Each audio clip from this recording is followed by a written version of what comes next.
5ই August বিপ্লবের পর থেকে বাংলাদেশের যে সামগ্রিক অবস্থা, সেই অবস্থার মধ্যে অর্থনৈতিক একটি বড় জায়গা হচ্ছে ব্যাংকিং সেক্টরগুলো।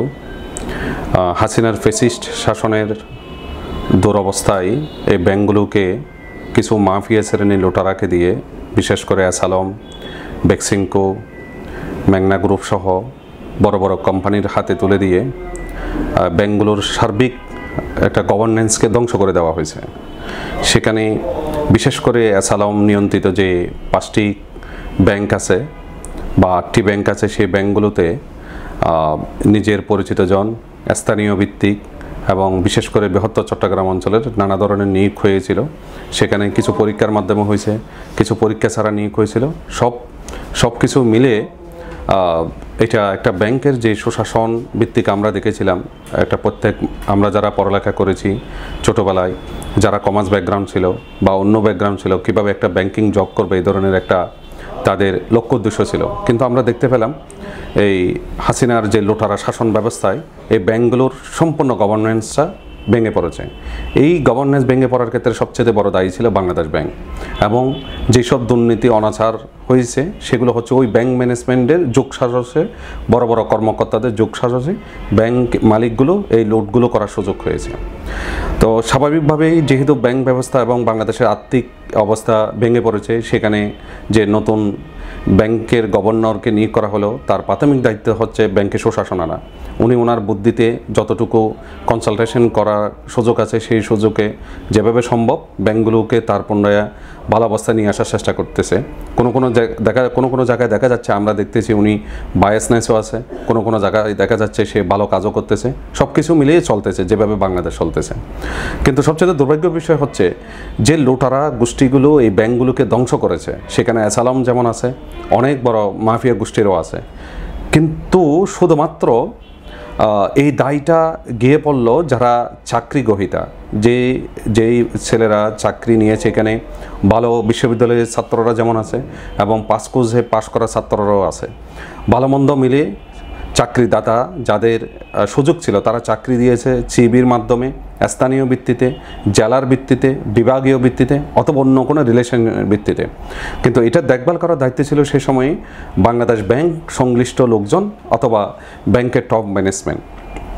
আজকে যেই ছেলেটি ঢাকা বিশ্ববিদ্যালয় থেকে পড়ালেখা করেছে, যার বাড়ি পটিয়া অথবা চট্টগ্রাম শহর অথবা দেশের অন্য কোনো অঞ্চলে, সেটা অ্যাসালম বা অন্য কোনো মালিকানার সাথে সংশ্লিষ্ট থাকার কারণে তারা যে জব পেয়েছে, 10 বছর 15 বছর জব করার পরে আজকে যদি তাকে চাকরি থেকে চাকরিচ্যুত করা হয়, তাহলে সেই ছেলেটি কোথায় যাবে?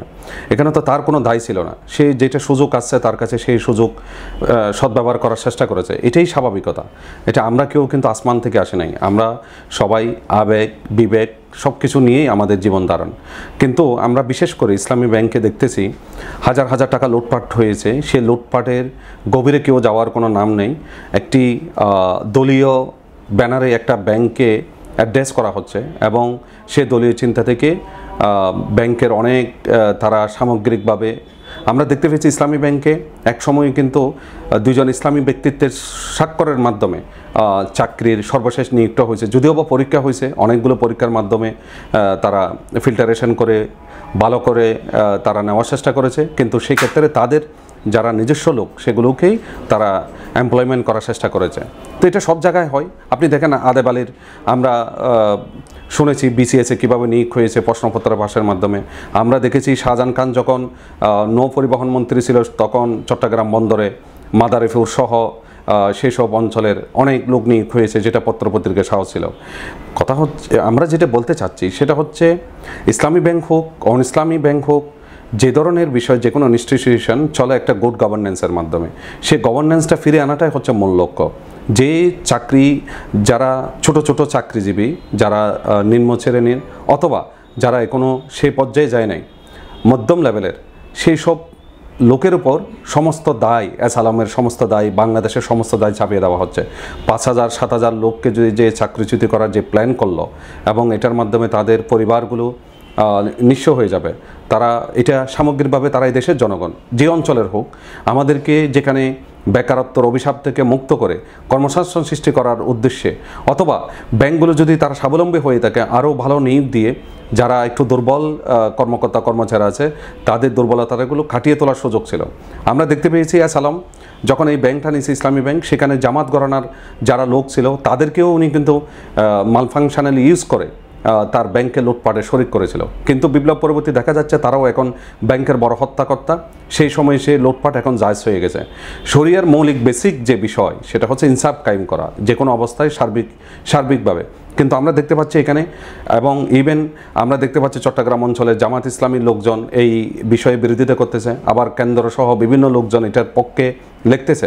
পক্ষে বিপক্ষে থাকবে, কিন্তু আমরা চাচ্ছি সেটা হচ্ছে এটা অন্যায় করা হচ্ছে।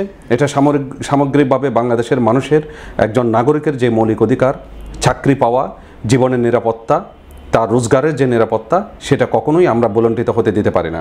আমরা এখানে ব্যাংকের সুশাসন চাই। এই ধরনের পরীক্ষা নিয়ে অথবা পরীক্ষায় পার্টিসিপেট না করার কারণে সমস্ত 7,000-8,000 কর্মকর্তাকে ওএসডি করার যে ঘোষণা দিছে ব্যাংক কর্তৃপক্ষ, এটা একটা নিন্দনীয় কাজ। আমরা এটা তীব্র নিন্দা জানাচ্ছি। আমরা যে 5 আগস্ট বিপ্লব পরবর্তী যে বাংলাদেশের স্বপ্ন দেখেছি, এই স্বপ্নের মধ্যে এটা যায় না।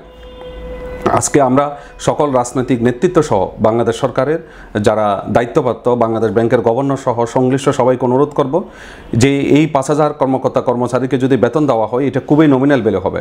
কিন্তু যেই পরিমাণ লুটপাটের অংশীদার হয়ে ব্যাংকগুলোকে ধ্বংস করেছে উচ্চপদস্থ কর্মকর্তা কর্মচারীদেরকে, তাদেরকে যথাযথ আইনের আওতায় নিয়ে আসা হোক এবং তাদেরকে বিচারে কাঠগড়া দরকার হোক। আমরা চাই বাংলাদেশের সমস্ত সেক্টরে সুশাসন আসুক এবং বাংলাদেশের মানুষের মৌলিক মর্যাদা প্রতিষ্ঠিত হোক।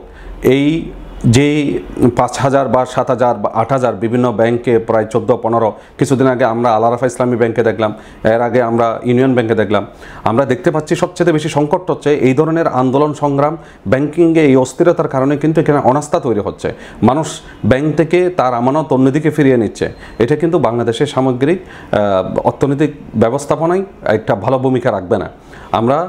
আমরা আশা করি সংশ্লিষ্ট কর্তৃপক্ষ এই বিষয়গুলো পুনর্বিবেচনা করবে এবং যারা নিয়োগপ্রাপ্ত হয়েছে তাদেরকে আসালামের সরাসরি অবৈধভাবে যদি নিয়োগ হয়ে থাকে, এই অবৈধতার জন্য প্রথমেই বাংলাদেশ ব্যাংক এবং ম্যানেজমেন্ট সংশ্লিষ্ট তাদেরকে কাঠগড়ায় দাঁড় করান।